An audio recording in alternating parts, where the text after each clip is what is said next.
Tay, umuulan na naman. Ayan, kakalabas ko lang ng trabaho. At yun, grabe yung ano namin, no?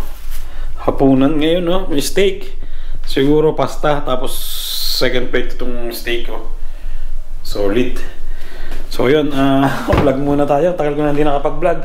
Kasi nga, sobrang busy. Bukod sa sobrang busy, madalas umuulan. Kaya walang mapuntahan. Steady lang dito sa bahay, di ba?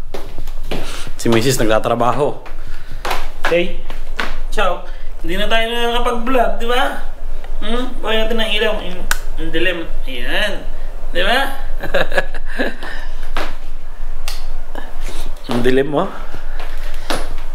Hindi na nagpapakita yung araw dito.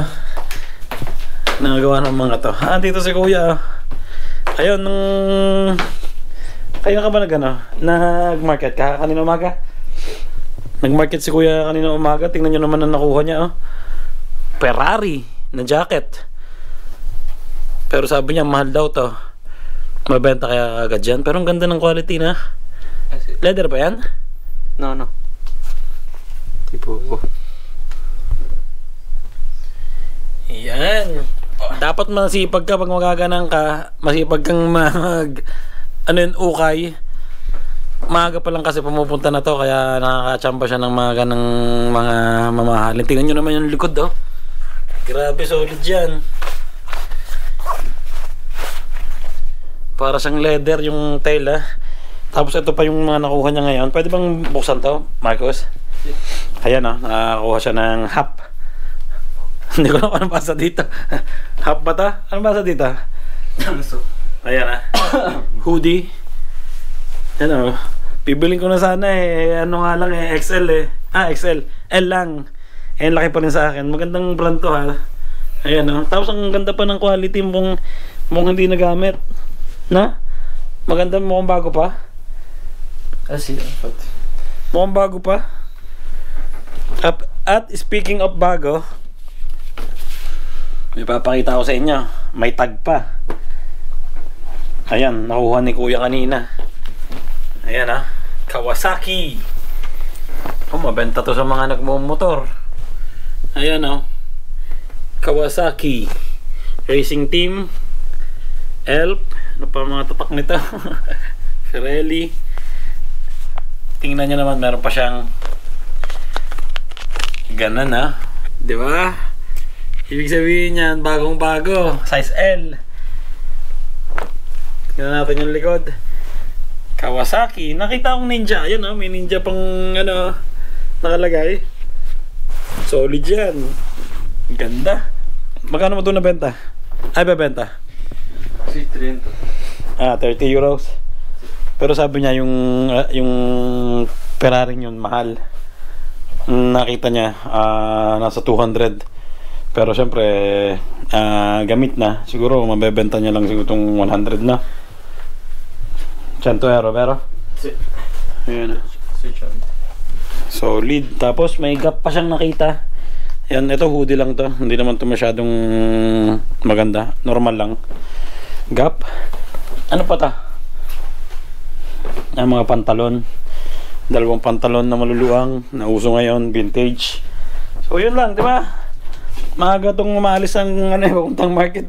Nauna pa sa akin nung pumasok ako sa trabaho. Nakita ko, nadinig ko na lumabas na siya. Ganun dapat, di ba? Pag gusto mo talagang makachamba ng mga gandang mga jacket, hoodie, gising ka talaga ng maaga, di ba? Solid. So, ayun lang. Okay na? Napicture mo na lahat? No. Tapos yung bunso namin, dumating na yung nabenta niyang mga hoodie. Nag-uumpisa na rin siya. May nabenta siyang dalawang hoodie. Bili niya lang 5 euros. Nabenta niya ng magkano isa? 30? 25. 25 lang pala nabenta yung isa. Kada isa. So ibig sabihin, kita siya ng doon, 40 euros, di ba? 50. No, yung puhunan yung may puhunan siyang 10 euros, di ba?